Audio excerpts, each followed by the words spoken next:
What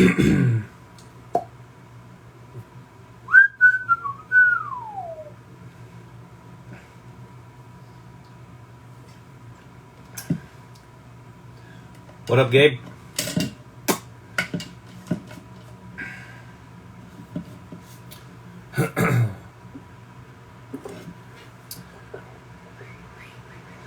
Whoa.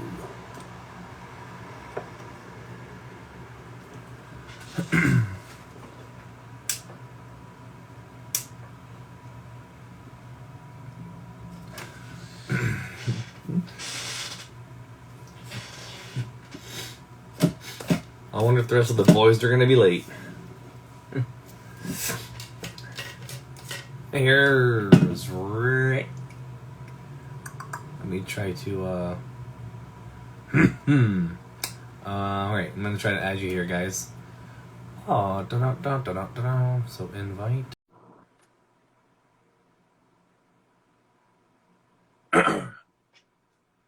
I just invited you, Rick, so let me know if that's working out for you.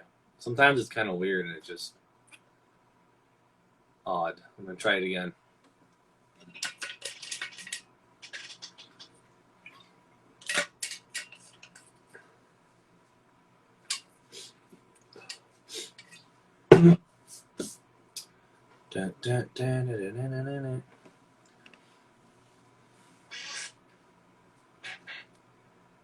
Is there, is it working, Frank? Or Instagram's so weird. Hold on. Accept. Okay.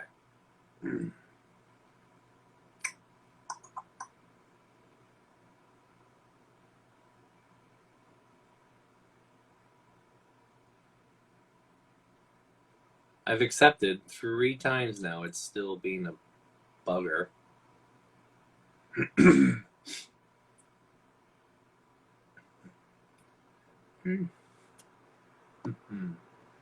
Let's see here. Invite. Okay, just sent you another invite. Let's hope it works.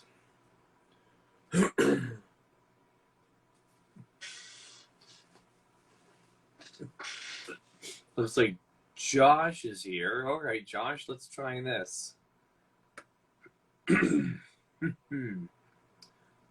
So far, we're having a difficult time trying to add Rick here. Invited. Okay, invited you, Josh. See what happens. This is so weird.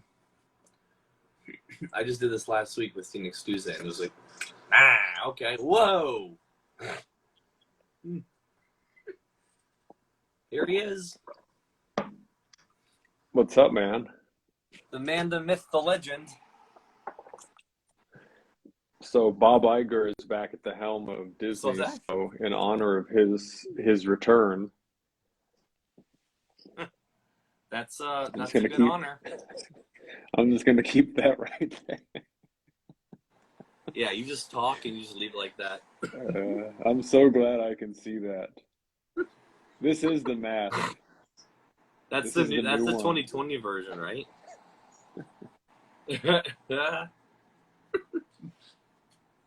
That's funny. I don't know what's happening with 15th time's a charm, and he's green. Look at Hulk mad. What do you think of that, Rick? I think that you got a facelift. Pretty silly. Hey, we're celebrating, so. What do you guys celebrate? I mean, tomorrow it's tomorrow you guys got Thanksgiving, right? Forget Thanksgiving. We're celebrating the Peregrination EP. That's true. That is a good point. Thanksgiving who? And likewise with you, I mean, you've got a big Black Friday sale coming up. Big Black Friday sale. Yeah, you know. I got some goodies. Plug number 1. Let's count the plugs. That's plug number 1. That is plug 1. Yeah, and then your guys' EP, Plug 2. Should we just keep on plugging? Yeah, Brian just came out with a new song on Slam Worldwide. Brian helped us mix the record, so Brian's got his own thing called Gorfinage. Oh man. Look who's here, hey. What's up? Where are you? Anybody know this guy? No, but the gear looks pretty metal in the back. Yeah. Very metal. Interesting. Are you interviewing us? Oh shoot, that's too bad. Dang it. Well, let's at least antagonize Martin, the drummer for Oblige, and make sure that we're getting a firm commitment that they're gonna start writing new music and at least play a show in 2023. So what are the other guys that are supposed to be added to this tonight? I sent you Brian and I sent you Wendell's information. I think Justin is supposed to join via our page. Oh yeah, okay. So Was you that guys Wendell? a Paranoid Engine or Venom Symbiote Slam? No. Oh yeah, we go way back. I know you guys. I know you sent me the stuff, but I don't know how to add like people from that way. Like from, you know what I mean? Yeah. Like from I taking it see. in. So usually see I what you're add saying. them when they just come to the chat. I just click add, and then that's how I do it. So if you guys notice them popping in, just let me know the name, and I'll send them an invite. Okay. Maybe someone could text Justin, try to get a hold of him. Is Gabe's wife named Andrea? Yes. She's trying to get it into the chat, the video. Is that? Let her in. It's probably Gabe. Okay. I mean, Gabe was just in here a second ago, but maybe let's see what happens. This is we're gonna roll with the punches here. It is. Mm-hmm. Yeah. So I'm sitting here watching it, and then she just sends a request. I'm watching. That's some very we thought maybe metaverse. we just added somebody on accident already. Yeah, I saw that. That was funny. I was like, let's see who this is. Yeah, that was funny. But what's up, Rick? Good seeing you again. Yeah, what's up, Gabe? Good seeing you too. Yes. And Josh, I'll see you Saturday. I don't want to bombard. I don't want to bogart the interview here. So. Bogart. Yeah. All right, guys. All right. Bye. See you, man. See you. Yeah, good seeing you. Good seeing you. So yeah, of course, Gabe did some vocals on the last track for us. Yeah, so, he did. Hoping to play a show with him, his band, or do a live video with him, maybe on that track, and be able to have some type of video when we come out to visit. How is he far from you guys or no? Like he lives fairly Gabe? close to. Yeah, he's about 10 miles from me. Okay, yeah, that'd be cool to have like a cool live video with him on vocal. I feel like that'd be a fun little treat. That'd be cool. I think it looks like Rick's frozen again. That's okay. He's green though. He's gonna get more and more angry like the Hulk, and then. So what do you guys want to like? What do you guys want to kind of establish here in the live video? Like, what do you guys want to do?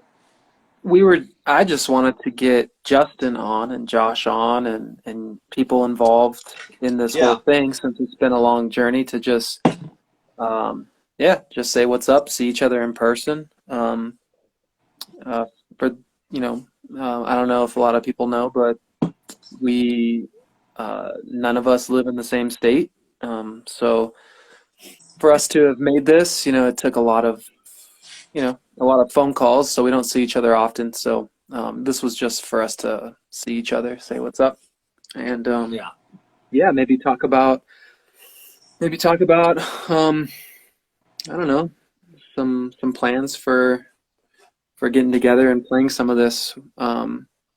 Yeah. So Josh, what do you think of the idea of you flying out to Denver for a show or two? Do you think Not that would gonna be happen. no? No, definitely not. You guys got to come out here. Oh Well, it's no, good that Justin will live out here soon. no, that's a for sure. I'm saying in addition to that, you know, um, yeah, I thought maybe there would be a possibility of you, and Megan coming out, and we could host you guys, and then a show for a night.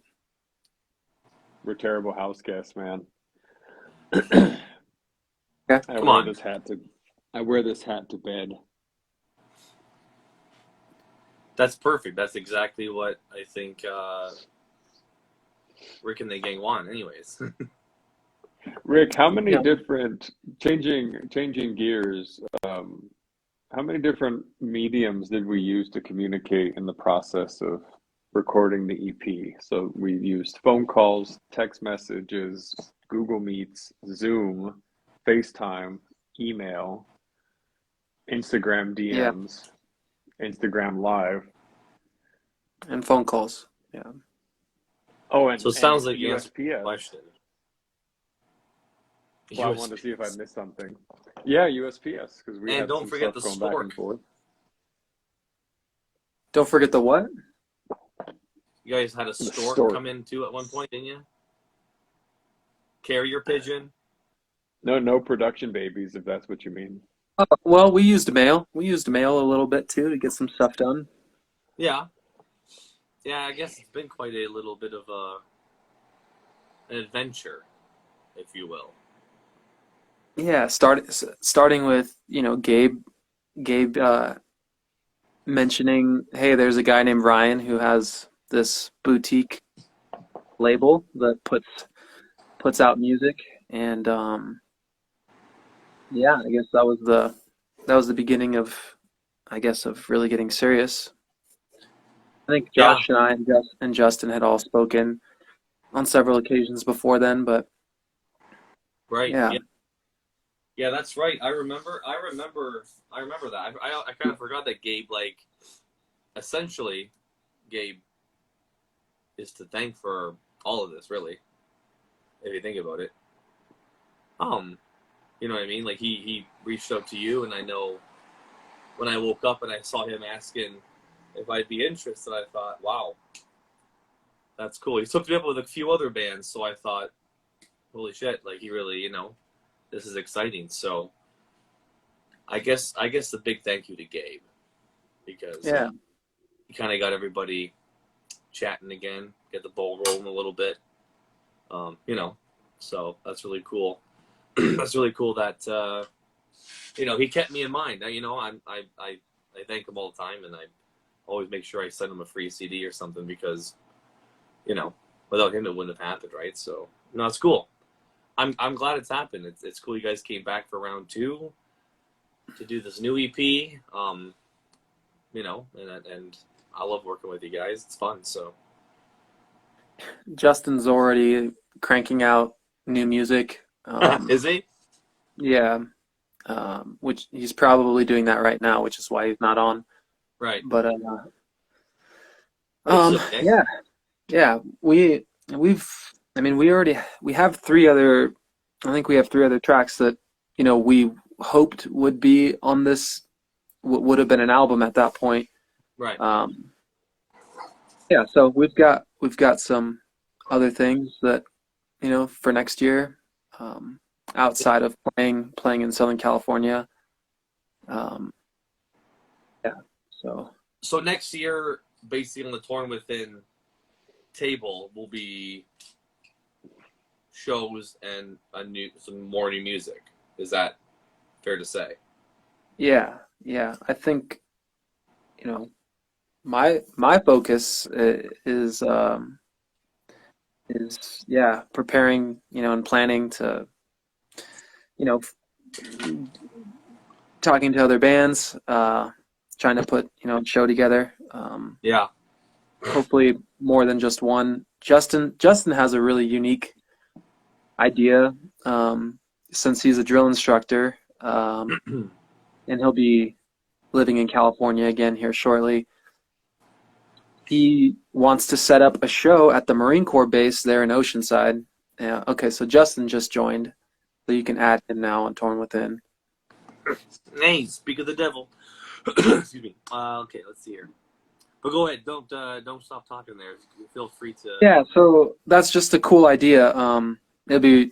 I could see the energy at a Marine Corps base show would be pretty cool. So. Yeah. Yeah. And Yeah. there he is. Big J. Well, I'm Big J. Don't get it wrong. Oh, that's right. That's right. I first time I saw it in an email and I went, okay. I'm guessing you're really tall. 6'7". Justin is Sexy J. Sexy J. Okay. My bad. We'll not confuse that again. So you're 6'7". Wow, I didn't know that you were. I didn't know you're that tall. With the hat on, I'm like Interesting. 6'11". No, 6'9". Yeah. What does Keith say here? Keith's got a lot of good ideas here. He should shoot a Torn Within promo as a drill instructor, but in his vocal styles. Yeah, I wouldn't be able to do that. Sorry, Keith. What are you eating?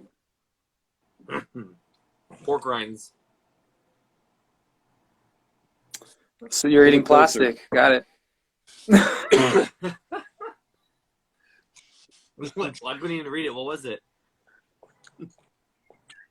Trail mix. Trail mix. Do you got the little M&M sprinkled on top or no? Yep. It's the way to do it. So Justin, I just was pitching to Josh, of course, in addition to playing in California, since I live here in Denver, I have, my boots on the ground to set up a show here in Denver, and just was pitching the idea to Josh, and maybe we'll have to work on Josh for a moment for that, even if it's just a day to come out. You could drive, make a road trip out of it, Josh. It'll be beautiful through the Rockies. I could find you an Airbnb if you need that. But anyhow, yeah, so playing in California is definitely happening, and hopefully playing in Denver is also can happen too, to some degree. So, yeah. Justin, I was just telling everyone that a possible show in California is going to be at Camp Pendleton Marine Corps Base. And that could be a really cool thing. Yeah, hopefully it can happen. That'd be cool. Yeah. Fuck yeah. My friend was saying, he was like, whenever WWE does like a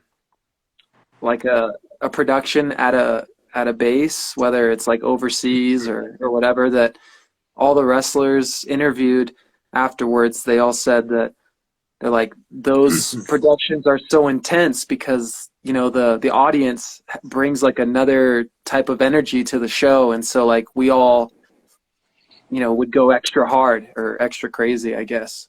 So I just found that fascinating, that playing a show for Marines, it would be pretty nuts, I think. I think it'd be a lot of fun. You can make it happen, man. Yeah, that'd be cool. I could see Justin really coming into his own and calling out all the people to make some shit happen. Circle Yeah. pit. Circle pit. No, that'd be sweet though, for sure. I definitely think a music video would be really cool too. Keith should definitely come out to California to do something. With the tambourine. Keith, you don't play anything like a instrument? You just No, Tambourine. I think he just tambourine. tambourine, of course. Yeah. He's a hell of a tambourinist, but He's a hell of a tambourinist. Play? he's I don't think he plays anything. I mean he'll answer in a second or two, but I don't think he does. If I Man. recall. I don't think You don't- he does. How condescending, Ryan. Me? No, not no. What's that? What'd you say, Josh? I said, how condescending. You were like, he doesn't play anything. Well, he plays the pencil on the paper and the digital art.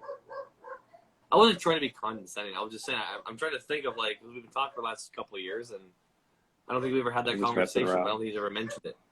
Yeah. No, he's trying to start drama. For God's sakes. Yeah, there he goes. I don't play anything. Way to go, Keith. How'd you get? What got you into music then, Ryan? Just like your parents, or?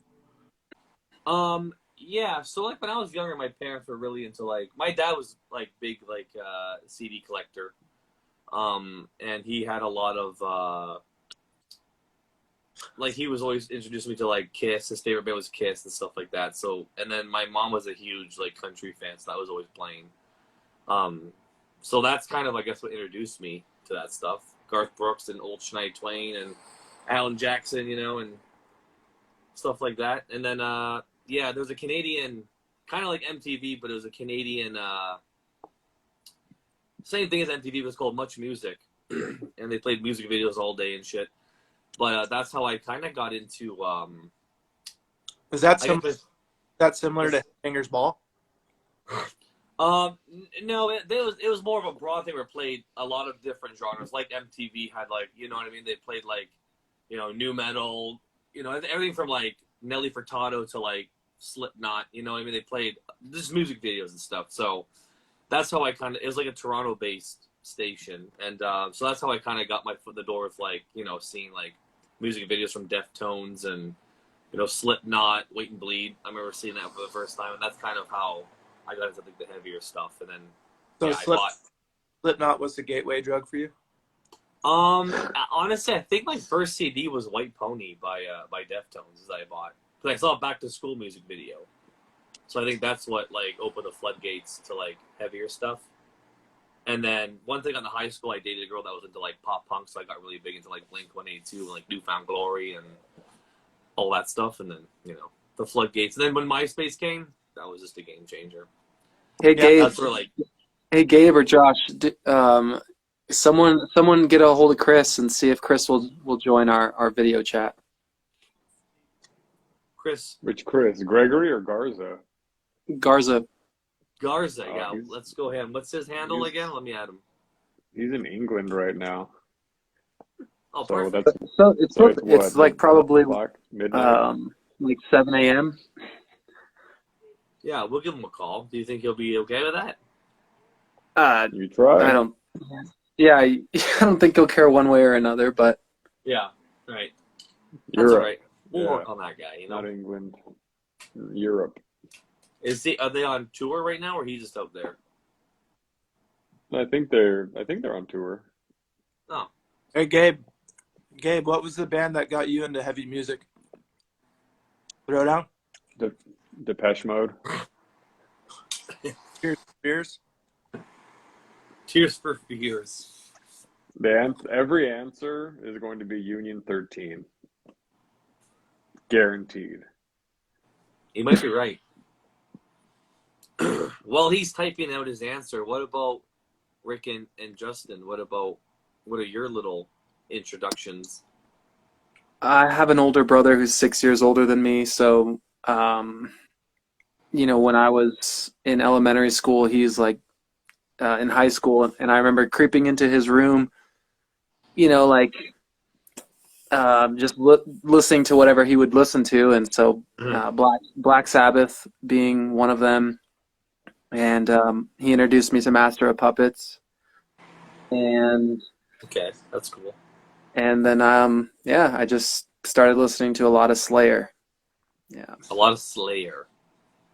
That's cool.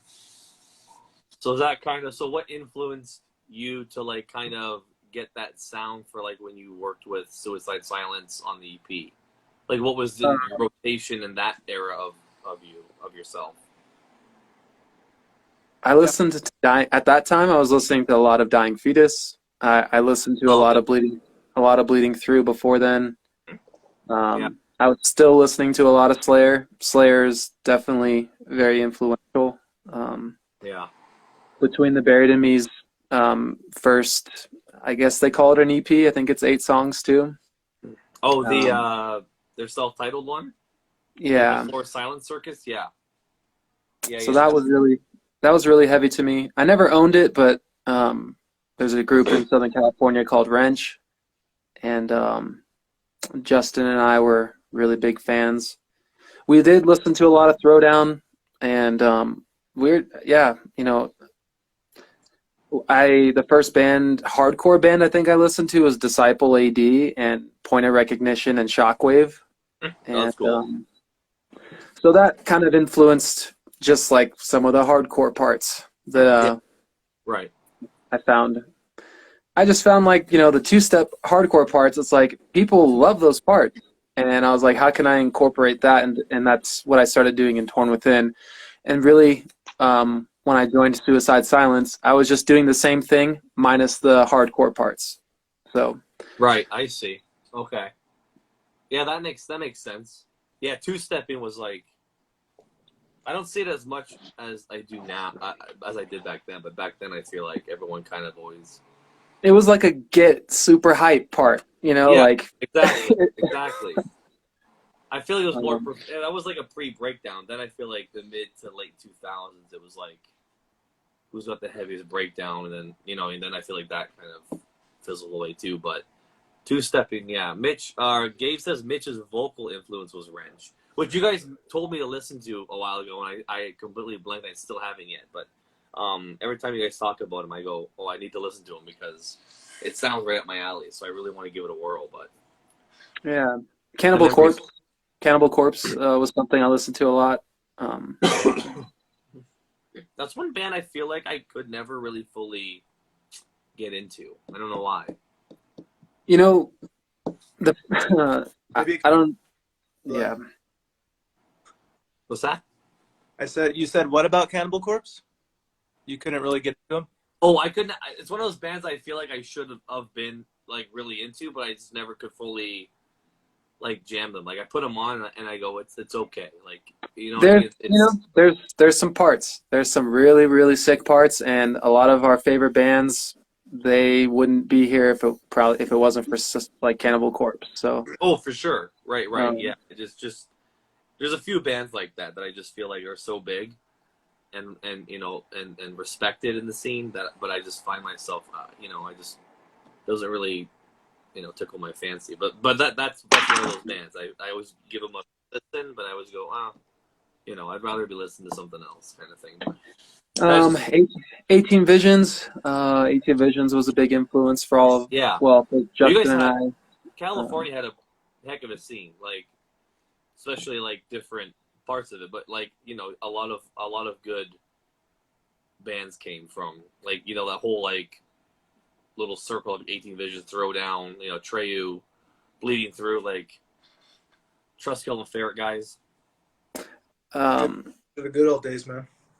Yeah, and eventually those guys all like played in this like in each of those bands at one point or another. You know what I mean? Like it's kind of a cool little community, I guess, of like the bands and stuff, but definitely was cool. Scourge of Iron is a good place to start with Cannibal. Yeah, that song's fucking heavy.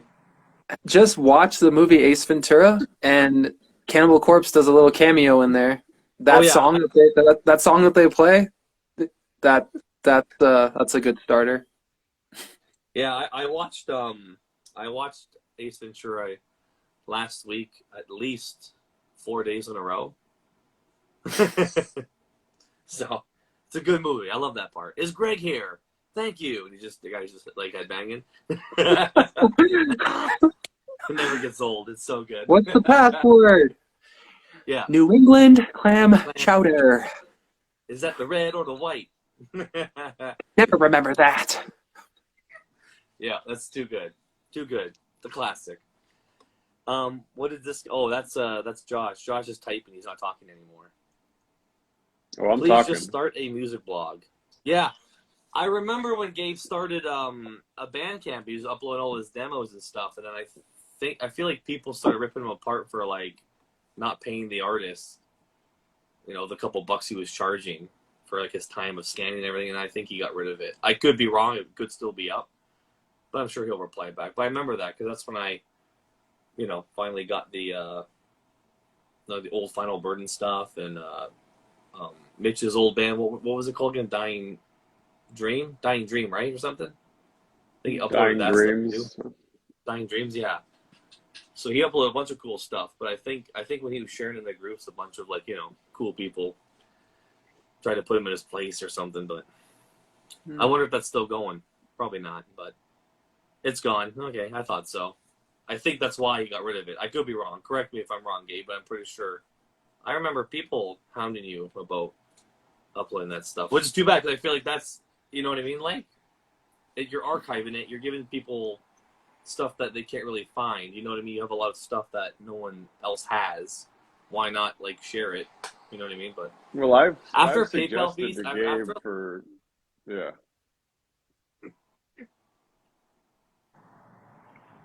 To what? Just archive stuff on a site?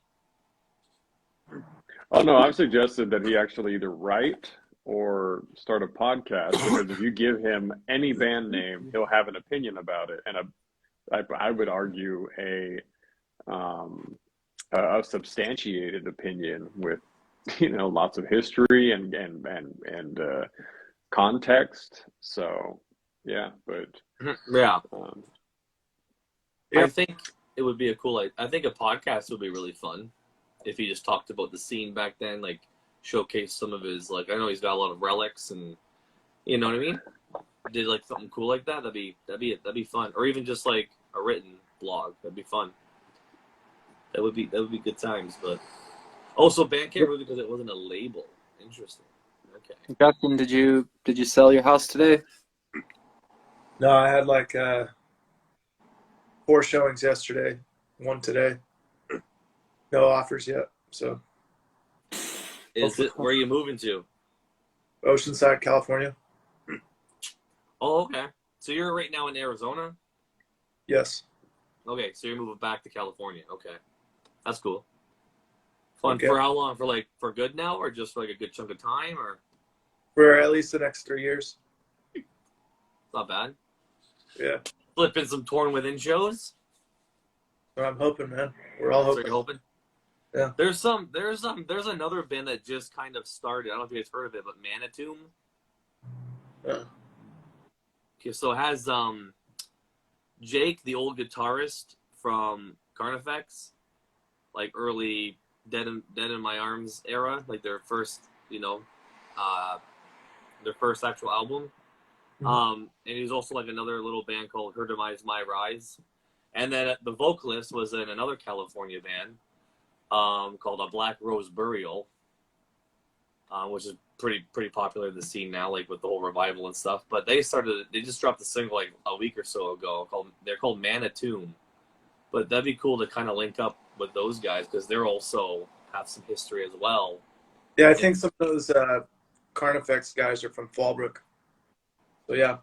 That's cool. Yeah, well, I know specifically Jake is in California, but he only played on their first stuff before they got signed to Victory, the record right before Victory got them for Disease and Poison or whatever. But yeah, no, I just wonder if that's a band that would be kind of fun to link up and see, you know what I mean? But Fuck yeah. Hey, real quick, to answer, is it? I'm sorry if I'm not pronouncing your name right. Is it Gracia or? But to answer your question, no. Torn Within just broke up. I don't even quite remember why, but it had nothing to do with SS. It was just serendipitous that that once Torn Within broke up, that I think Garza reached out to me Garza and Justin had been talking, and Justin was like, "Yeah, we broke up." Garza's like, "Can we get Rick to play guitar for us?" And that's how that happened. So didn't have anything to do with them. Right. Yeah. Have you ever guys heard of Pencil Lid Syringe? Yeah. Yeah, the vocalist is in here right now, but that's another band that I feel like would be, if they play shows. I don't think they do anymore, but that'd be another fun. It'd be kind of fun to bring back some cool bands and start doing stuff with like other newcomer bands from California. Like it'd be kind of a fun.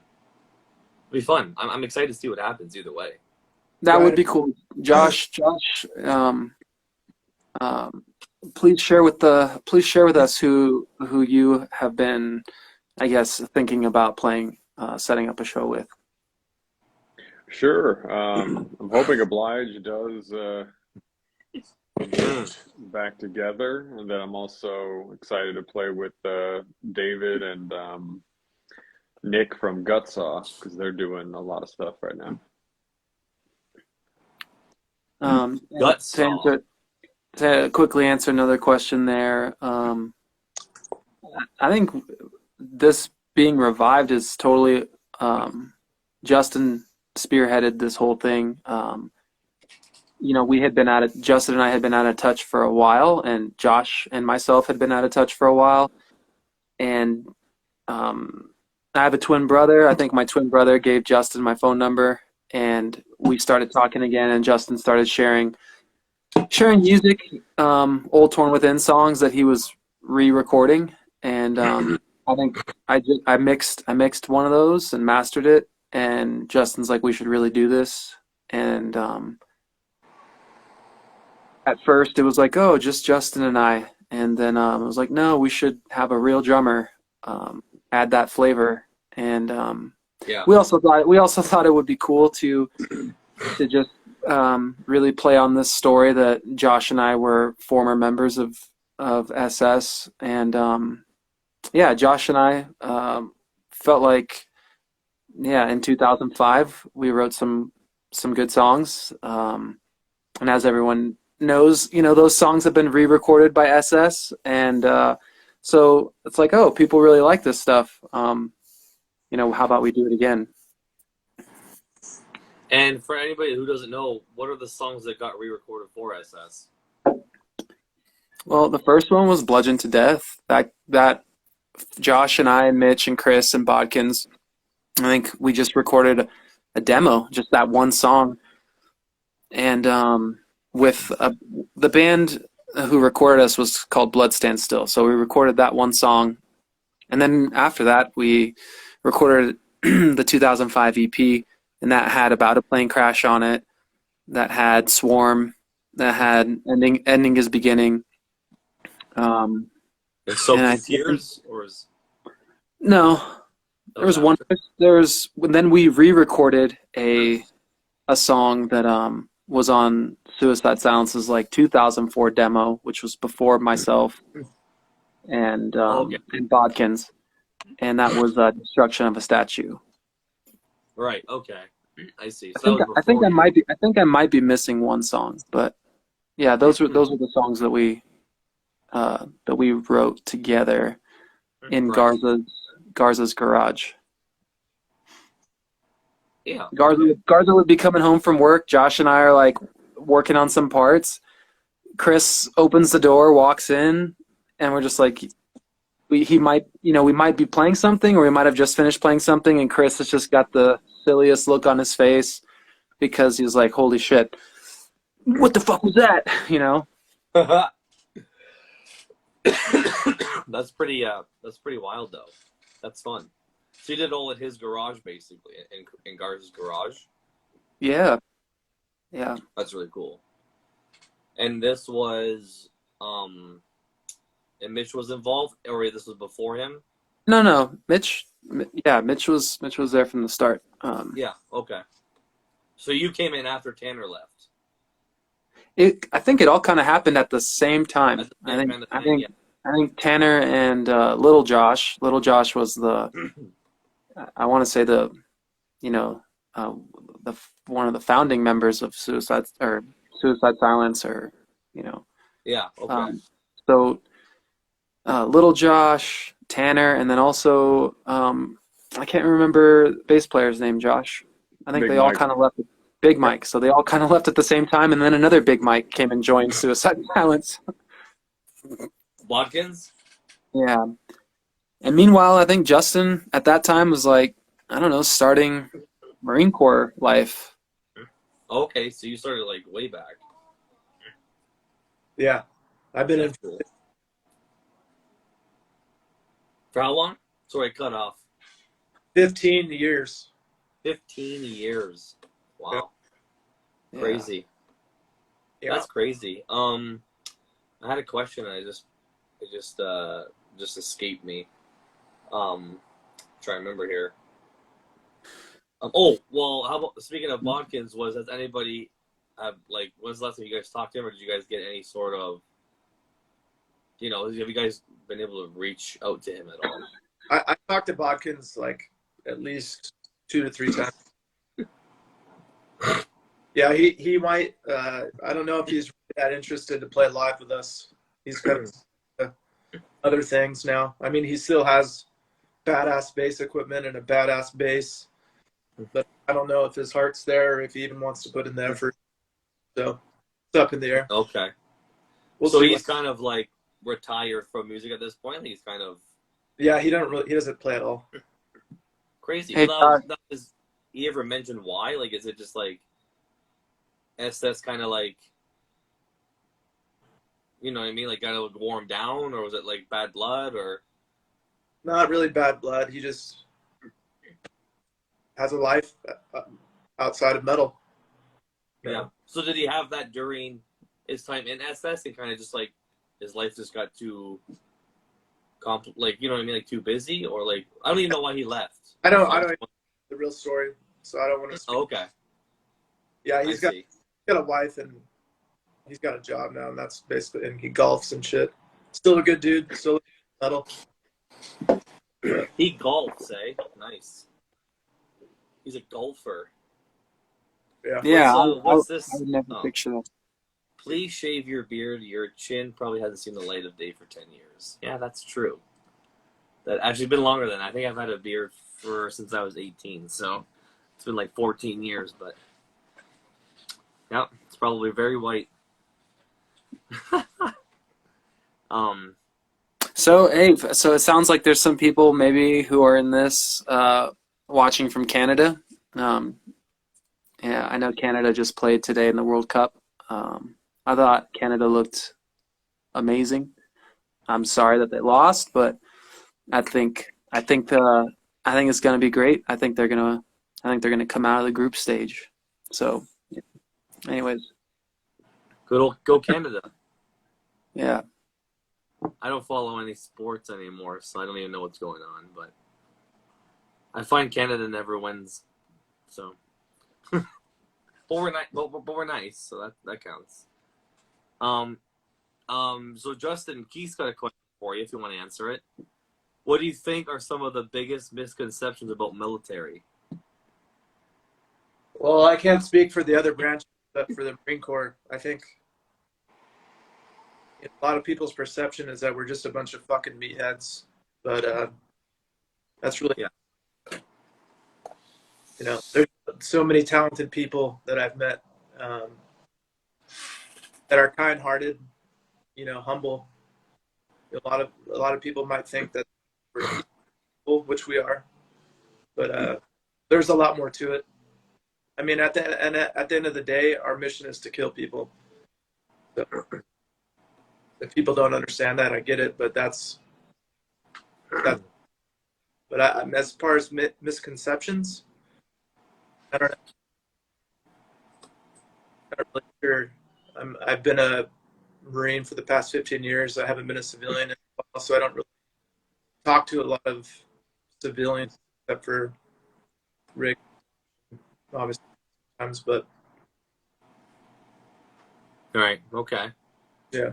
What got you into that whole thing? Because in Canada, like the military is not anything near what it is over in the U.S. You know what I mean? It's like a point of pride and this and that. Like here, it's very just like low key. So I always find that it's crazy how big it is and pushed it is and like stuff like that. Like were you? Like, I know a lot of parents. I know a lot of parents push their kids into it and stuff too. Like, is that what happened to you, or did you kind of fall on your lap as your own? Like, No, that was my own. yeah, so you found it on your own. It interested you, and you just like full force ahead. Yep. I didn't really have any direction, and I needed some, so I figured that would set me up for success. Right. Okay. So you needed something like to kind of like not give you a purpose, but like just kind of veer you onto the right path, or kind of like, you know.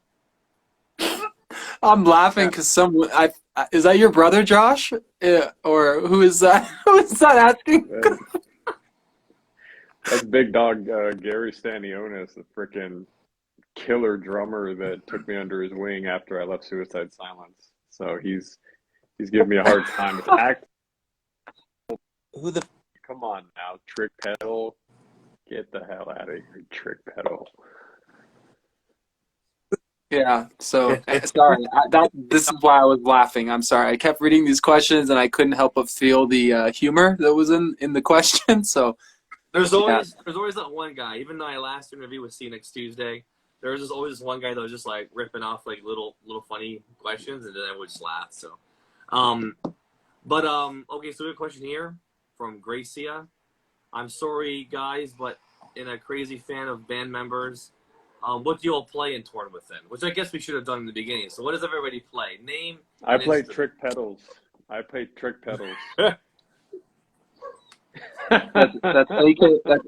AKA drums. So Josh plays drums.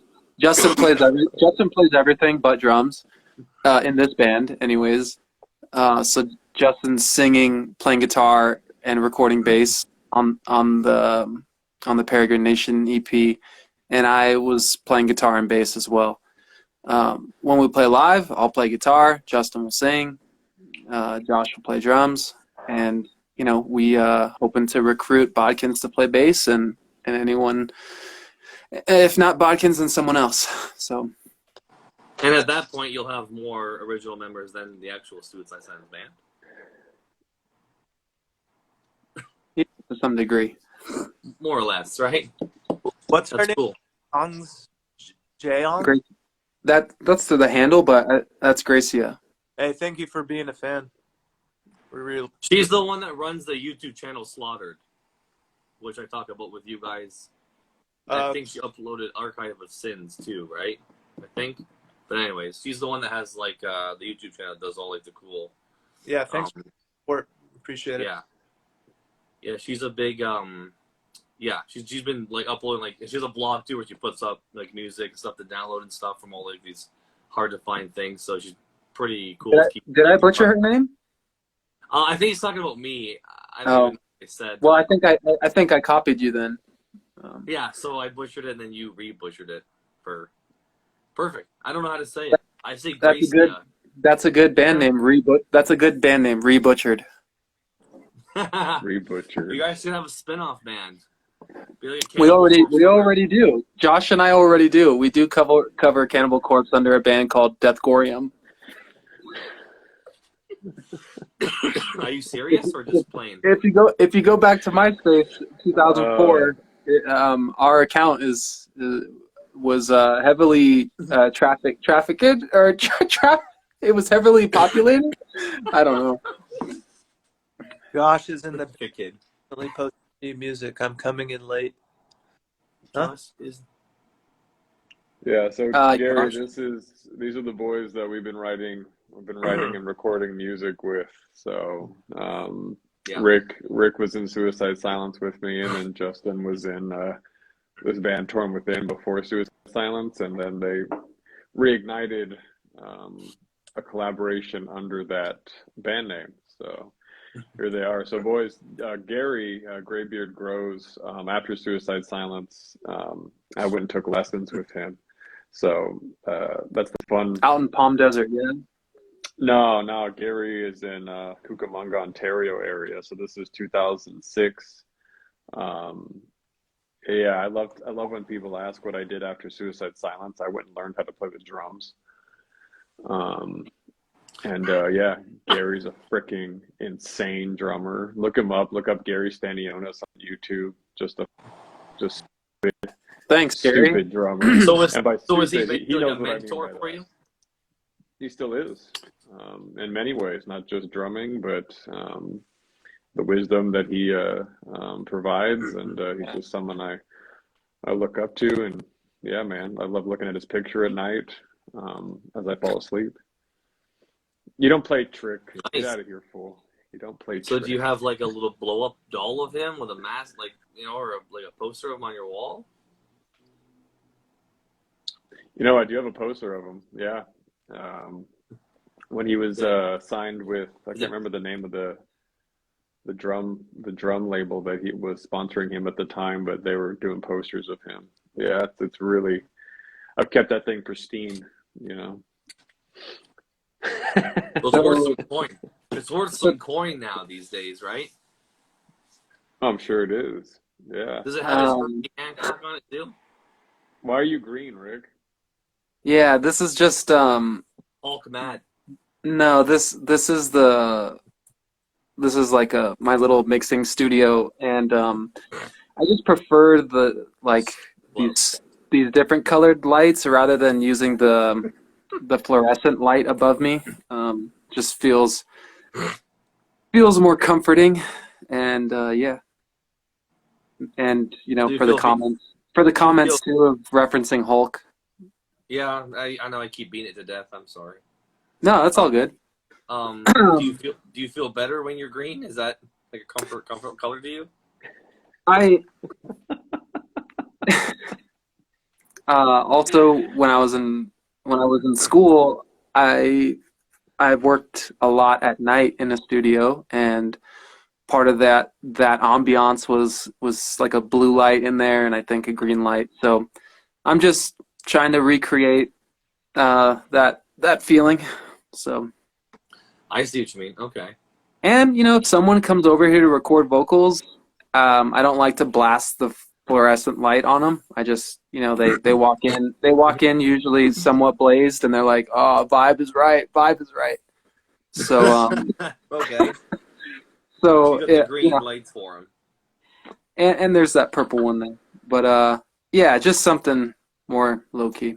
What But Rick really so wants to say is that that's a Kermit style song he's been writing called "I Feel Better When I'm Green," and it's all Kermit voice and banjo, yeah, swampy swamp. exactly. that should be a bonus song on the next Torn Within album. Sure, yeah. Okay. Yeah, like I was saying, Justin's already. Uh, you know, I'm just throwing this out there, but I think the idea is next year play shows. Ideal show would be 18 Visions headlines. We support 18 Visions, and Gutsaw opens. I don't know. That's just. Anyways, so playing live, and then I don't know. We could easily release several singles, four singles next year, Right.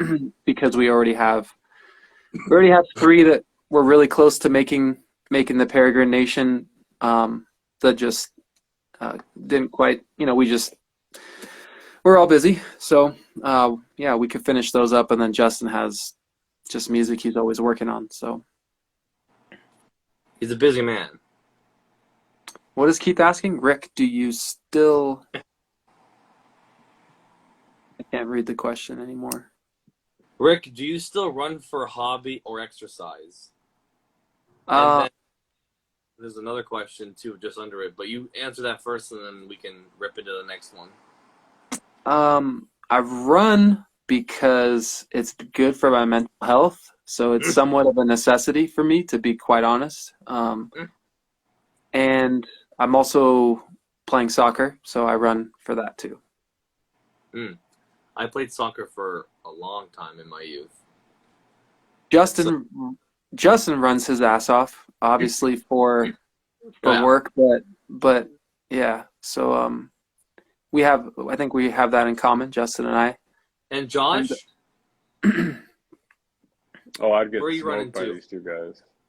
I'm running to the You're bathroom. not These doing any guys would just running? kill me. I was running with, well, running is not really, I was wheezing up around Mount Rubidoux with Gabe every Sunday for many years, but COVID threw off our routine. Oh, yeah. Real quick, hey, thanks, Tigger, or whatever the fuck your name is. I think his name is Trey Gilmore, if I do recall. Yeah, I couldn't see it, but I know it's Instagram's weird. It doesn't show the name; it just shows the friggin' handles. I have no idea what the hell this is, but I know I was just talking to him today. But yeah, he's pretty stoked on the new EP. So glad you like it, man. Yeah. And also Slaughtered, because I'm not gonna ruin her name again, so I'm gonna say Slaughtered. She says, "Do you guys still like Family Guy, or that was just Mitch, or who was the Family Guy sampler?" That was Josh. That was Josh. Yeah, Oh, that was me. I pitched the idea to Mitch actually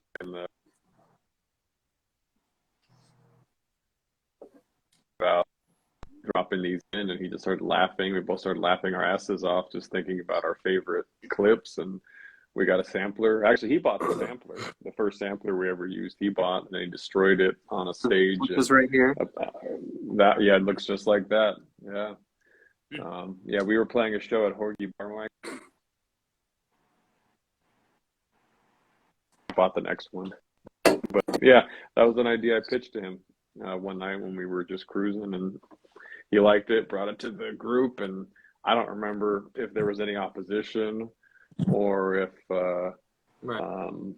everybody just took to it, or because he and I were just so about it that we're like, yeah, we'll try. I don't know. I've never asked Chris that. Chris may have hated it. Chris back then was just very keep to himself. He did not his opinion, he just went along with it. So I need to ask him next time I see him how he really thought about that, and if it pissed him off. I bet it did. So he kind of just like rolled with the punches, kind of thing. For sure, he was very passive. I got the same sampler because I was inspired when I was in the group with Josh and Mitch and Chris and Bodkins. So I picked up the same sampler. I used it for hip hop after us. Anyways, I thought about this today because I was like, oh, when we play live, we have a few samples, and we could definitely Josh can definitely trigger these from behind his drum kit. That would be really awesome. But Trey, real quick, Trey, if you're still on listening, dude, Justin absolutely shredded several songs on this EP, like bass, guitar, vocals. Like I might have done some editing or something, and Josh put his drums on it. But Justin is a force. You know, he really comes through on this record. So. That is super cool that you like it. He's a force to be reckoned with, yeah? Dude, I mean, anyone who's playing bass, guitar, and vocals and writing, and then, Josh, obviously. And still looks this good, man. Josh is just the drum machine, right? His drums? Just using the trick pedal. Josh is definitely crushing it too. These songs sounded a lot different before Josh put his spin on it. So his spin kick, his spin kick trick, yeah. No, that's cool. So you guys had songs kind of written before Josh came on board. Is that? To write the songs, it was like I know Justin would program some drums and then he would write to it, or maybe have an idea, and then I would also just to play to drums. I would program some drums, and then play and record to it, and then we would send Josh okay, here's the drums, just the idea. So go ahead and do what Josh does. Right. Yeah. No, that's. I kind of remember you mentioning that now that you. Yeah. Right. I remember the conversation a while back now that you said that Josh was going to like relearn what you guys wrote via drums. Yeah. Josh has a real particular flavor on drums when it comes to like this sound, this deathcore sound or whatever. Right. And to me, it was just like, yeah, this would be great to have those flavors Right. in this dish. So No, I think it's great. Of course, she's asking where the mask is. Oh, you replied. Okay, yeah. So you still have the mask. I feel like last time we were on a video chat, you brought it out. I could be wrong, but I think you brought it out. No, I'll bring it out before this is over, just to prove it. Because I think at this point I have to show my credentials. No, nobody's gonna believe me if I keep saying I have it, but I don't show it. Yeah, that's true. I mean, I didn't want to say nothing, but I haven't believed you yet. But that's just me. Attaboy. You're not even the real Josh, are you? Lying son of a. I'm sure not. This hat isn't even this isn't even real. This comes right off. You live inside. Yeah. I'm like all right, what do we what's so Justin, mask. There's I got a Josh. question for you. What's up? What is your preferred instrument to play? And I'm also gonna tackle in like vocals being an instrument. Like what is your go-to? Like I'm assuming you wrote probably a lot of this, like the bass, the other guitar, because you needed that to be done, right? Because you didn't have any to fill in that spot. So, but what is the most enjoyable out of the three that you like to do? Guitar.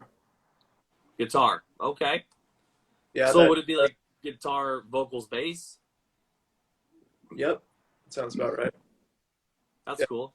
So what, like, in my mind, I go vocals. I feel like as you're writing lyrics, you can kind of get stuff off your chest, almost like, therapy, right? You can kind of just, put some stuff from pen to paper, kind of get your feelings out.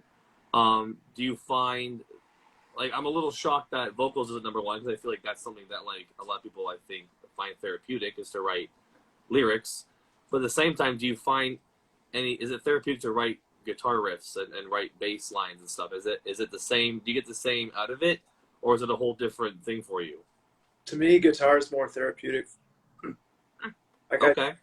I told Josh, Rick, yesterday I had a fucked up day. Came, wrote some shit, and that just 10 times. So yeah, for me, guitar is more therapeutic, man. But I haven't played a live show in I don't know how long, so I don't really know how that feels to scream into a mic in front of people and have people move. Right. Yeah. A frontman is a big shoe to fill, especially to kind of keep a crowd entertained and to get into everything. I definitely feel like that's a lot of pressure, especially if you've been out of the game for a while.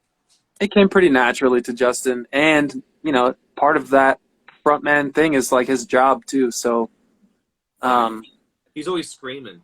It's gonna be amazing. It's gonna be absolutely freaking amazing. I think it's gonna be something special for me to play with Josh in the same room again, but also to like see Justin come alive. Him sitting right there right now is, I mean, that's him too, but I don't know. It's gonna be great. It's gonna be great. Yeah. Well, I feel like it's like riding a bike. You can get off of it for 10 years, 15 years, but I feel like you never really lose how to ride a bike, how to pedal. You know what I mean? So I feel like, yeah, your first show will probably be a little nerve-wracking and what have you, but, like, I think, after the first show, I feel like... Hey, much love, too. Back in the groove. But, no, that's cool, though. I was just curious because I remember you were saying that you played a lot of the instruments on the new EP, so I just wanted to see what your like go-to was. But makes sense. I mean, guitar, I feel like you got to think a lot. So if you're having like a shitty day, your brain can't split off into two things, right? So you kind of just focus on guitar, and I feel like hours go by and the day's done now. You know what I mean? So I get it where maybe writing is a little more like bringing whatever's bothering you to the front and maybe affecting your day more, right? Or something like that. So, I mean, Yeah. at least that's how I'm seeing it. But no, that's cool. There was a cool question here. Actually, there was two. One was from Slaughtered. Can you guys relate to this MySpace deathcore revival sound? I'm not sure. Well, for my quick answer is I'm not sure I understand what the other bands are doing. I have been just focusing on Justin and Josh, and I don't know. I don't really understand what whoever's asked that question. Yeah, I don't know. Well, I'll take a stab at it. I mean, I know that there were, you know, it was a pretty heady mix of just hardcore breakdowns, blast beats. I think a lot of vocal patterns and styles of vocals were, I don't know. I feel like the bands that kind of were at the vanguard of that were like Despised Icon, and more in the death metal, I would say, vein is Dying Fetus, Skinless, stuff like that. But it was fun. I thought it was fun to see all these different Into the Moat. I associate with that come up from a second story window, and it's all fun stuff. Really fun. So it's cool to.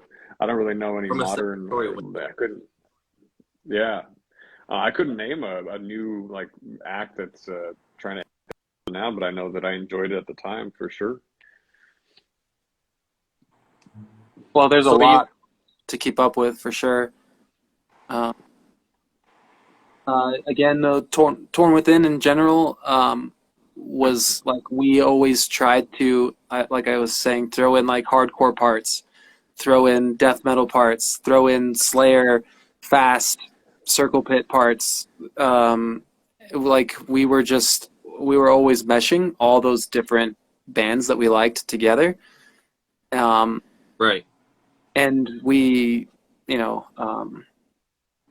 Justin as a front man was pretty commanding as a high schooler even back then. So, and the scene itself in Southern California where we were immediately was very, very vibrant. There was a lot of people who would come out, so it made it easy for as a band to be like for us to want to perform. But I'm not sure if I think Josh answered the question pretty well. Yeah. Quick shout out to Mexico, Chris, and Ochoa blocking that penalty kick. That was freaking wild. So yeah, shout out to Mexico real quick.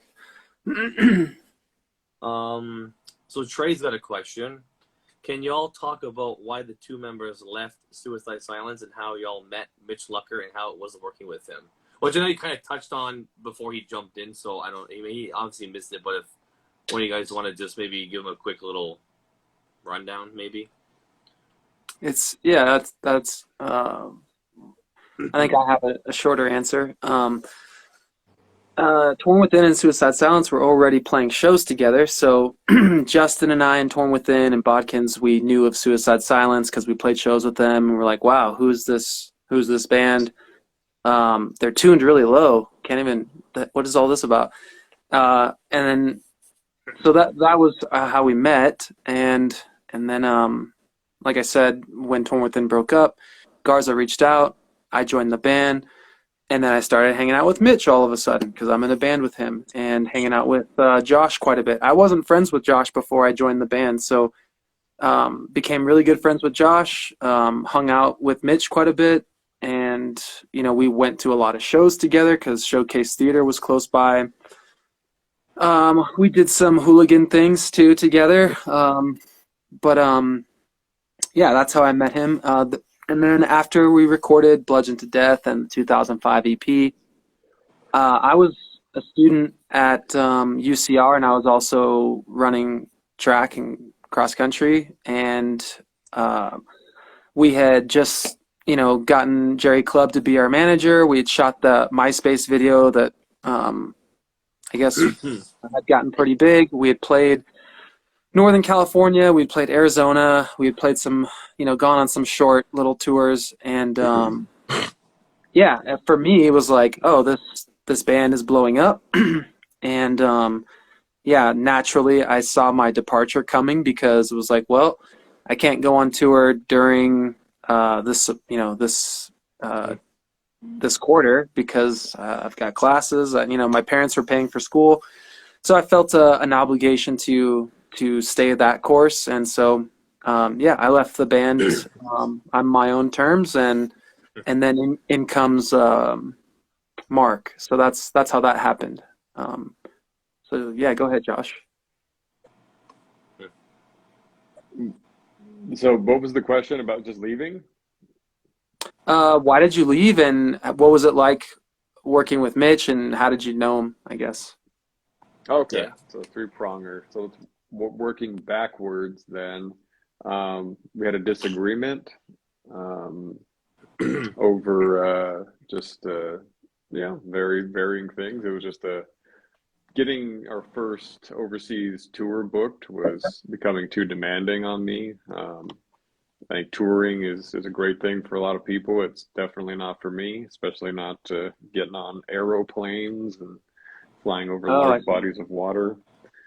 But yeah, it was also a high risk. I think that personally, I didn't, I had myself to rely on, and if it didn't work out, I would have been well. I'd been living on my own since I was 15. It was, work was not something I could.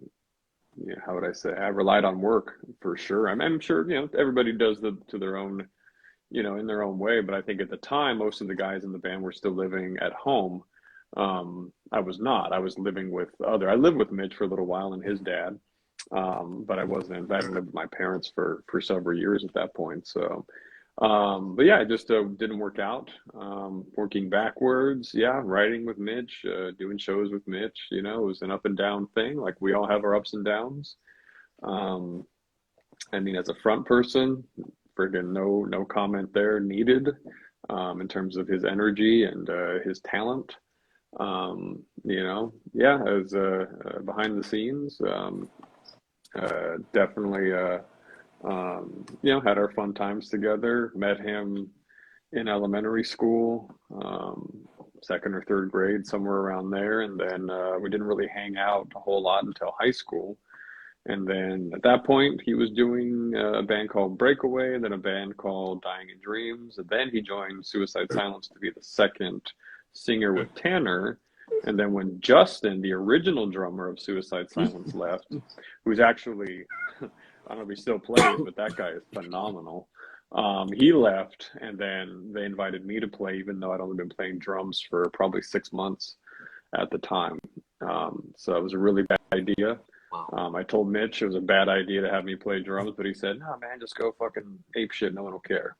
So again, I'd like to ask Chris about that too. Like, how upset was Chris to have this, individual who can barely keep tempo? Forget barely keep tempo. Like, go listen to that original, not the original demo, the 3-songer, but the 4-song Shotgun Blast, Shotgun, EP.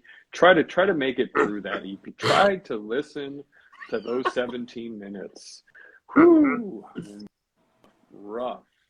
So yeah. So when Suicide Silence was doing that, Torn Within also had a demo out, so that became Archivist then. So just to give you the timeline of what Josh is talking about, to cross-reference it with what Torn Within was doing at that time too. So was that when that Shotgun Blast demo came out, the first demo for Torn Within was out, or the second one? The second one was out, and okay. not very many people. It didn't circulate that much. Like, I think it circulated on MySpace, but as far as like physical copies, that didn't get around. So the units that are out there on Been There, Seen That's Big Cartel store, it's like that's more copies, physical copies that have ever been out than so. That's Than interesting. the Well, originals. the original Torn Within work wasn't getting around, but you guys were getting around. You know what I mean? Um, So do you think yeah. that I got a question? Since you and SS kind of were, neck and neck, do you think that, or have you ever seen yourself as kind of like in their shadow a lot? Or No, is that why no, you don't think your demo circulated as well because they were like kind of no, like no, no. It okay, it didn't circulate because of us. We had okay, made those songs, recorded them, and then we had played with Cattle Decapitation, and that was kind of like our high point. And then we just, like I okay, said, we kind of just stopped abruptly, and Justin and I were still friends. We lived one house over from each other. Yeah, no, Torn Within just yeah, it just naturally stopped, and it naturally has started up again, and it okay. seriously has just started right where It you know left off. yeah, but now insert Josh and his experiences you know Right.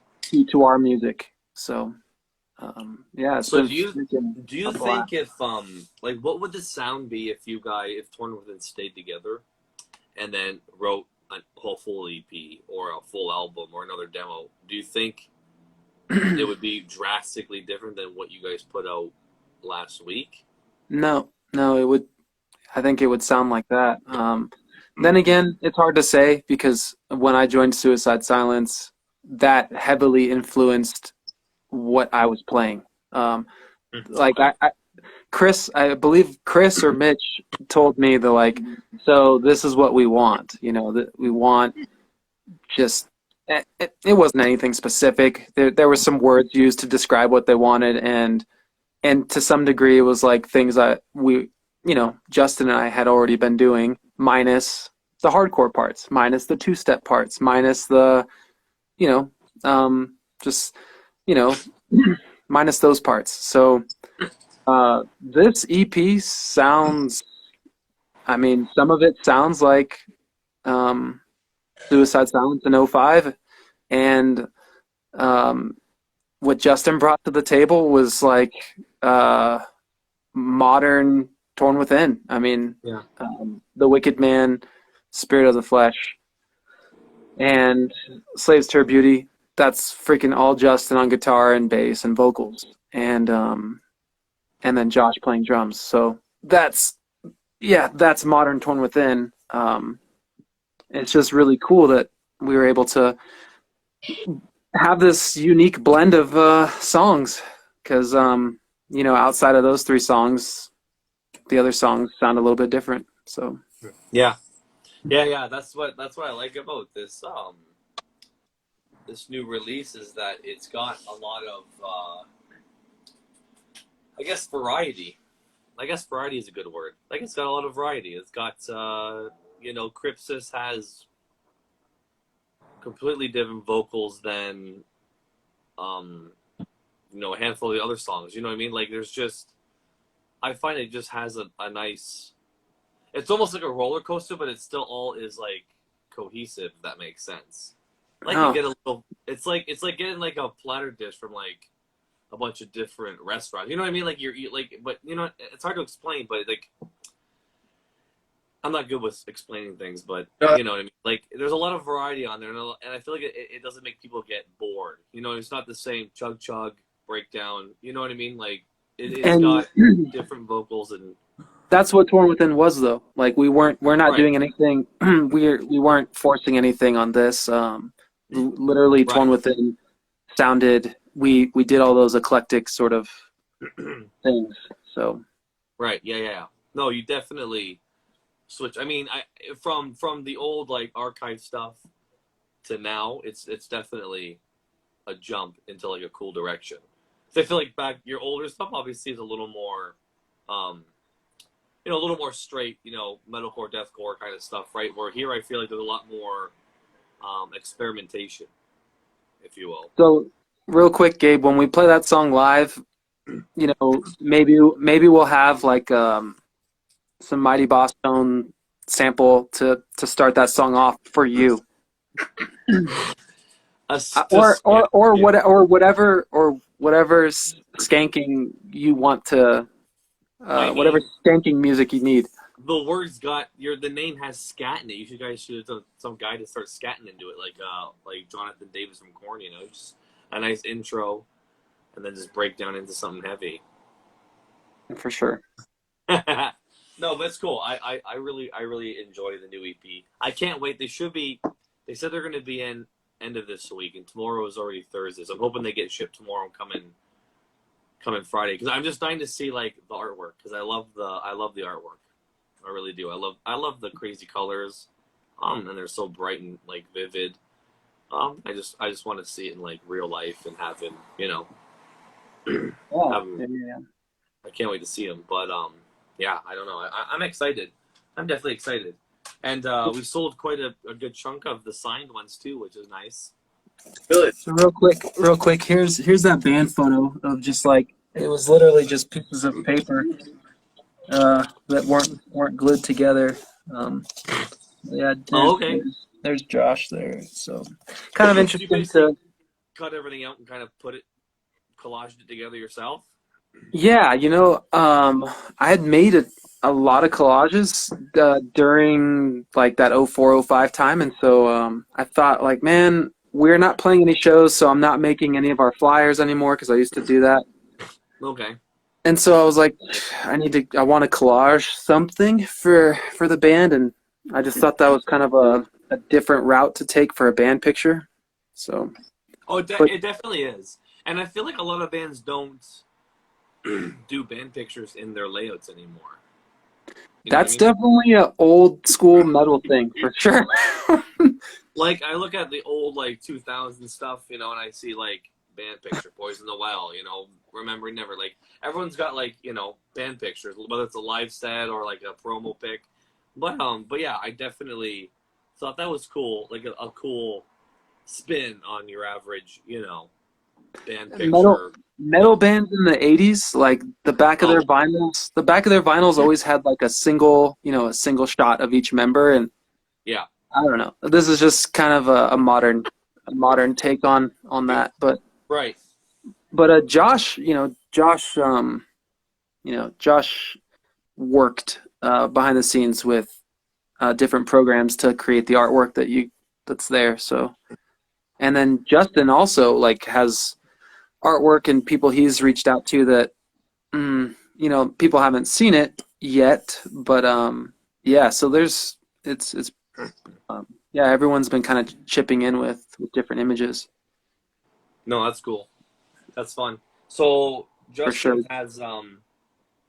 Justin, Rick has said that you have yourself a little bit of you've been dabbling into the next kind of selection of Torn Within songs. Is this correct? Yeah.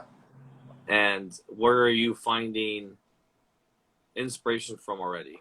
Like what are you like writing? Like have you been doing lyrics and stuff, or just basically like basic guitar stuff, or Yeah, guitar stuff, man. okay, so it's very like the foundation and stuff. You're not any okay. Yeah, I was just wondering what you kind of were getting, like what, like are you doing the same kind of writing Yeah. as you did with this EP, or are you trying to take a different take on like stuff and adding even more cool like tricks up your sleeves, or they're kind of gonna stay the same as this album but just kind of Yeah. expand its way into it? I don't really think about that. I just write I just play what I feel. Okay, yeah, that's cool. To put like a vibe to it, Justin was mentioning black metal, so Like some black metal stuff. and Yeah. Soul Child Yeah, with fucking breakdowns. yeah. You guys ever think of doing like a cover song? We've covered Cannibal Corpse before, but yeah, we've talked about. Well, Justin has mentioned some Stone Temple Pilot covers. I was Not to say. thinking like Tower of Snakes by 18 Visions would be cool, but Okay.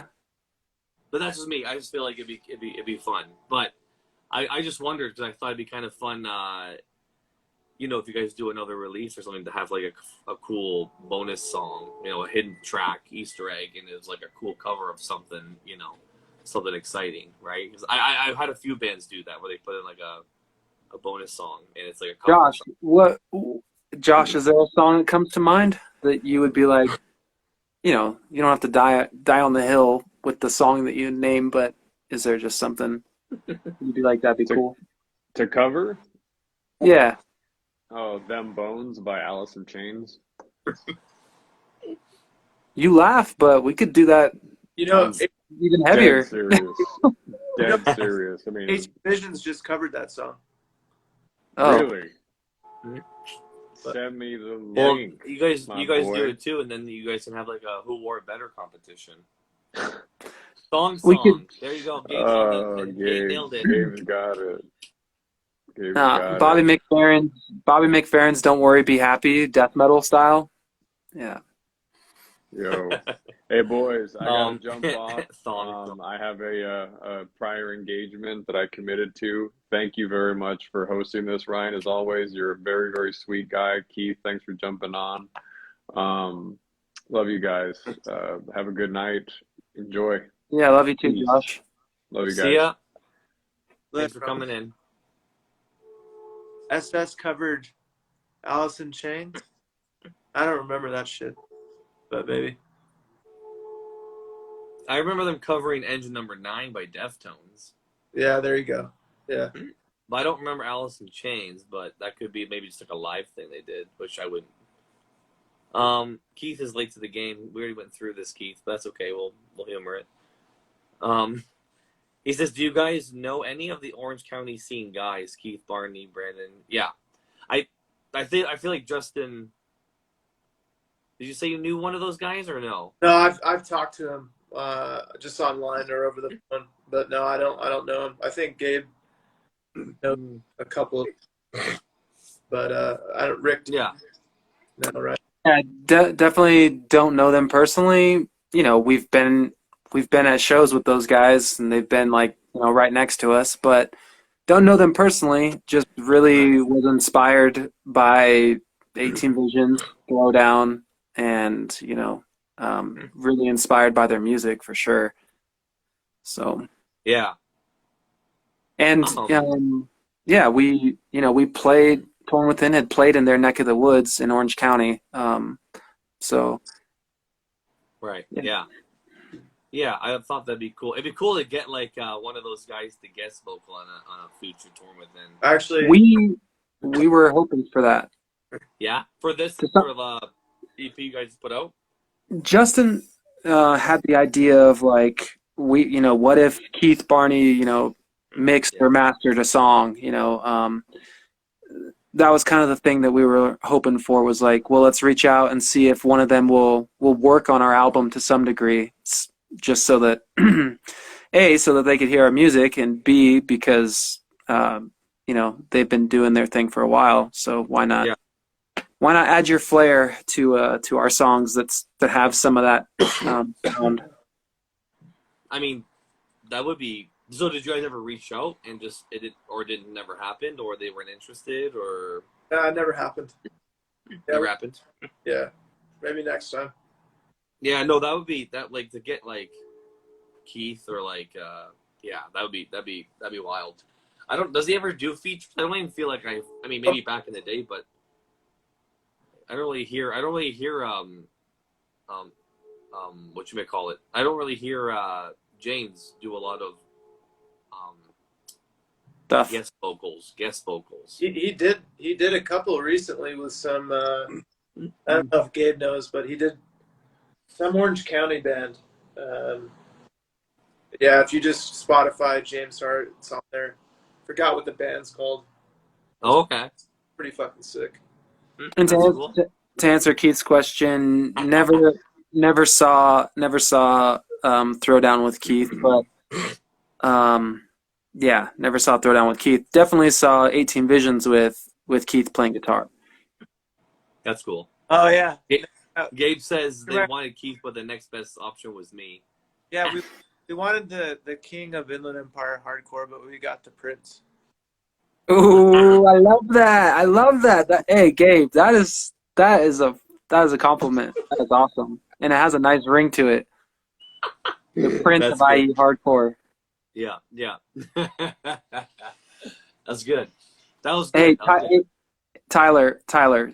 Now that you've joined, um, we thanked you, or I thanked you on the EP. So on the artwork, when you open if you get a copy and you open it up, you'll see your name on there. Just because, yeah, you've been supporting us since day one. So I appreciate you, and yeah, so your name is on the EP.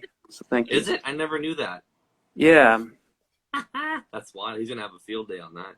He lives by me. He's from my He told me we spoke a little bit, and okay. yeah, I was gonna wait to tell you, Tyler. Just I was like, oh, did you get your album yet? But yeah, no, we thanked a couple people who've just been who we don't know personally, but have been just, yeah, through you, Ryan, have been supporting us. So yeah, really really appreciated. That's awesome. Oh yeah, he bought one. He definitely bought one. He lives right around the corner from me, so usually he says, I want this release, and I go personally drop it off for him. Yeah, I'm on it right now on my phone. I'm looking at the Google Drive, and I'm reading it. You're not kidding. It's there. That's cool. Um, Nice. I didn't know that. That's fun. Yeah, yeah, that's cool that you kind of added that. I like that little touch. I like that little touch. Like people that you kind of noticed that kind of been in your neck of the woods since the beginning. It's kind of nice to see that definitely. you kind of appreciate it, and then even throw them into a thank you, because that's fun, always being someone's thank yous, right? So that's Definitely. cool. We're like putting, we're spending a lot of time on this, and then we're like trying to get people to notice, and then, the people who do notice, it's like, you guys stand out. You guys definitely stand out. So Yeah, it's been really, that's cool. and I would have always loved to have been mentioned on a thank you for some band, but, Right. uh, Yeah, I know. When it happened with me, when I worked with like before I started Been There Scene, I worked with a label called Wax Vessel, and my name was starting to get put into like thank yous for like all these represses on vinyl from old stuff back in the day, and I was like, wow, that's really cool, because like growing up, now you're getting thank yous on everything. I get a lot now. I'm like, oh, here's another one. No, but no, but it's just cool, because growing up, and like that was one of my favorite things about buying CDs, was like reading the thank yous, the band thank yous. I opened up plenty of doors finding cool bands.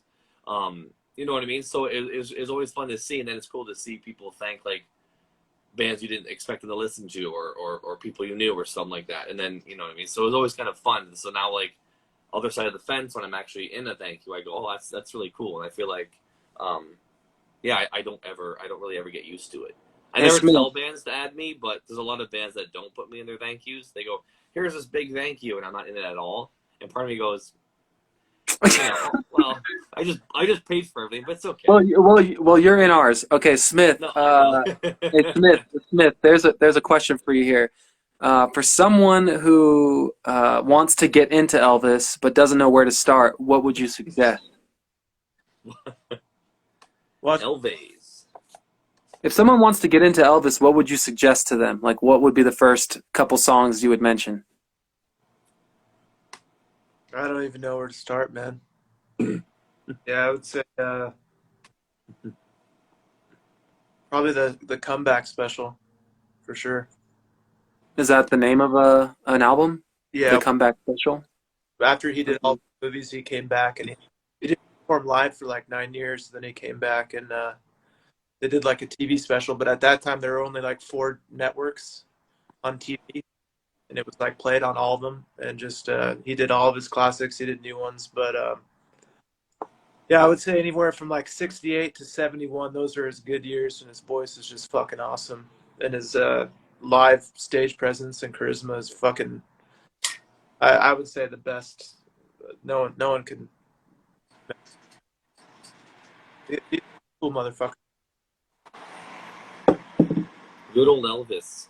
I mean, people even say like if even the Beatles, if it wasn't for him, there wouldn't be any rock and roll because he was, like black music, rhythm and blues with gospel and western. So he kind of mixed everything, made it Yeah. rock and roll. Right. Yeah. Yeah, some of the gospel music that that Justin was showing me that Elvis was doing, I was like, oh, this is black church music. Yeah. I could see how some people back then would have been like, what the fuck am I listening to? Like, this is amazing. This is the most. It's like, yeah, came from the church. Right. And Elvis knows what's up. He's like, yeah, this right here is fire. It's fire. It's fire. Yeah, No, that's cool. Yeah, I don't know if you what was Keith asking because he wants to. You guys were talking about it, or he was just. I kind of. No, he just asked a question in the chat. That's all. Oh. Yeah, I'm not sure, but there's I feel like you kind of sold it on me too. Right now, I'm like, I want to kind of give him. 68 I love 70 his what? Christmas 68 albums. to 71. 68 to 71. I'd say after that, he just stops caring and he fucking gives up, man. Then the pills and shit. And Yeah. I mean, how do you go playing in front of people every night and them screaming your name, girls throwing their panties, and then you try to live a normal life? Nothing really. So that was numbing or giving him the dopamine rush that he gets on stage. So. Right. Little side note here about Elvis. So the song "Phantom King," Keith, you mentioned it. It kind of sounds black metal, but that song is also the lyrics are, somewhat thinking about Elvis a little bit. If you ever see those lyrics, the song's basically about Elvis.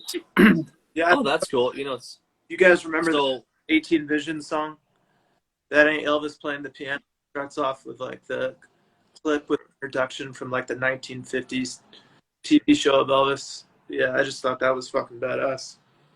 But Yeah. So how did you come up with the name Phantom King? Rick. Yeah. It started out as Phantom Scream was gonna be the name. It was just a name. Okay.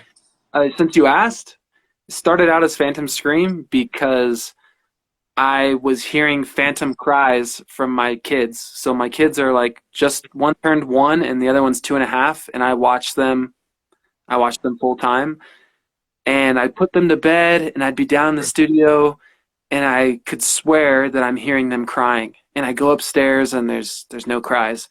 Like it's a really taxing job, and so I was literally hearing things. So I was like, oh, Phantom Scream would be a cool name, and then Phantom King ended up being a better name. And Elvis was the king of rock and roll. So. Well, yeah, and I've been reading autobiographies on him. He had a mafia, and like this, he wrote a book about him. 2 members left, and they kind of tell his bad side. So I was just like engulfed, in the Elvis and reading some books and listening to his music, and then the fucking movie came out. Mm-hmm. Took Rick. Yeah. Phantom Screams and changed it to Phantom King, but yeah, I like the name better. Yeah, Phantom King feels way better. He did go hard. So, hard fact. No, that's really cool.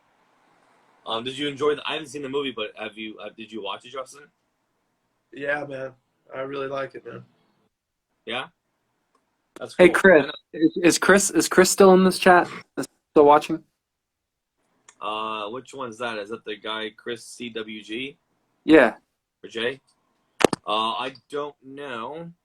It won't show me who's in here, but if he is, he'll probably comment in a second. But no, that's cool.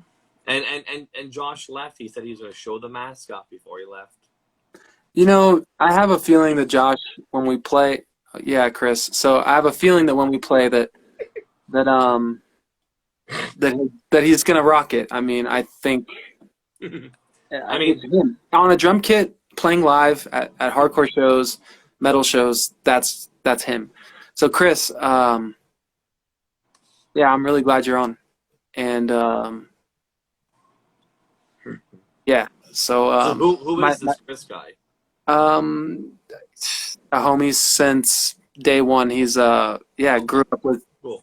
Justin and I. He played he triggered samples for Suicide Silence at one point. That's what Gabe just literally put right now. Yeah, and just a homie.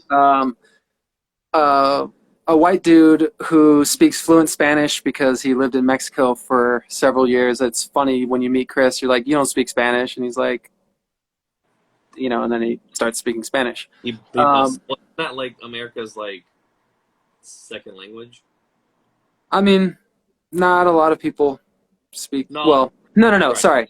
A lot of people in the United States speak Spanish, yes, but there's also a lot who don't. But what I want to say is, Chris, is I brought up to Josh like, hey, we're definitely going to play in California, but I live in Denver, and there's lots of venues and lots of bands out here, and I'm just just wondering, wondering if we can all make this happen, a show in Denver, probably at the High Dive or something, or Larimer Lounge, or the Orpheum. Anyways, just to put those feelers out there. Sounds like Josh doesn't want to fly out here because he doesn't like flying. But we'll have to get a different drummer. Yeah, that's he mentioned he was afraid of like large bodies of water. He sounded very serious about. He's like, nah, I don't think I'll come out there. He did. So, he shot it down pretty quick, and I think he's pretty. I thought he's pretty serious. But he also said if the band does end up it's like 40 minutes, Keith. yeah, if the band does end up I don't know, playing more frequently, then Josh was like, yeah, if like get someone like I support you, get someone to play drums for it. So Jose Garcia. John Shelley. Yeah. So basically, you would kind of have a fill-in for him if you went anywhere outside of. The idea with this was always that Josh was going to help us make a record and help us make songs and add his unique flavor on right. drums. So. His spices. He puts the spices on the top, Yeah, so the idea was always that he was going to help with that, but not necessarily play it. Right. But playing in SoCal, he's definitely going to play. Yeah. Right. Yeah. No, I get you. That makes sense. Torn then would need to be a punk band. That's what I was thinking. I don't think Shelley. Just based off what he puts out there, I don't think he'd want to do it. Nothing's really changed with him. I mean, he's always been a punk drummer. He was just also really good at deathcore. It's just the old drummer. Old drummer. Yeah. So he wasn't really like a metal dude in the band back then. You're saying he's more like a punk guy. He was in the scene. He was definitely in the scene, but he's a freaking great drummer. Talk about a machine. That dude was great. Yeah. He's also the final burden drummer. That's also who he was. He says he'll play drums. He says Josh thought he was bad when he joined SS. Wait till you see what I can do with Torn Within. Thanks, Keith. Yeah, thanks. That's sick though. So he was in the Final Burden too. Okay, that's cool. Final And that Burden's another band. And that was after Torn Within. And after Torn Within, okay, yeah. So he went from Torn Within to Final Burden. I think that is correct. That's fun. Yeah, Final Burden was another good. I know you guys had like your kind of like some scene beef a little bit from last time you guys told me. Not really. We everyone was like either was in we all were in high school with the same people, or played at the same shows, and Right. so we played a lot of shows with them. It just so happens that at our first show that someone from Final Burden was like, "No one mosh for them. No one mosh for Torn Within." And he was Yeah. serious though. Yeah. Yeah. You know. Anyways, I'm sure he'd laugh about it now. But Oh yeah, I'm gonna say that was what, like 15, 20 years ago. Like Yeah. everyone was young and silly back then. You know what I mean? So, I ended up playing with Final Burden on a tour out to, so that same person, I ended up playing with them and right. traveling with them. So And it was probably fun. Everything is all good. He says It was Final just- Burden were very competitive. Yeah. I mean, yeah, there's one thing to be competitive, but I feel like there's another to kind of, support your peers a little bit too, right? I mean, but I get it. And I feel like back then things were a little different. But, yeah. It was, but I mean that competition though, like it created like Yeah. a Everyone lot had, of a lot of people know about Showcase Theater, and all those bands in that competition. I guess they're all kind of related, and right. I think a lot of good things came out of musically came out of there. Obviously, Gents, I got. Mhm. I'll hit you guys up. Gabe, Chris, Ryan, Rick. It's good seeing you. I'll see you guys good later. night, too. Justin. Good night, dude. Later. Thanks for coming. Yeah, Ryan. So really appreciate you hosting us all on this Thanksgiving Eve in the Yeah. States. And yeah, we, like I said, just wanted to see everyone and Yeah. hadn't seen Justin, hadn't seen Josh, their faces in a while, and definitely haven't seen yours in a while either. So yeah, Tyler, take care. Chris, take care. Gracia, take care. Keith, take care. Happy Thanksgiving. Happy Thanksgiving, everyone. Ryan, thank you so much, and looking forward to, hearing how everything's going, and Yeah. we'll stay in touch. Cool. Enjoy your guys' Thanksgiving and everybody else in the chat. And I'll hit you guys up on the weekend or something and see what's going on. Sounds good. Cool. Hey, I'm gonna, I got some Christmas presents I'm sending out your way. So, My way? yeah. Oh, Christmas coming a little early? And I might hold out till Christmas. I don't know. No, that's fair. Yeah. No. All right. We'll see you soon, man. Or Okay. see you on here again soon. Right. Absolutely. Okay. Take care, man. All right. Peace. See ya.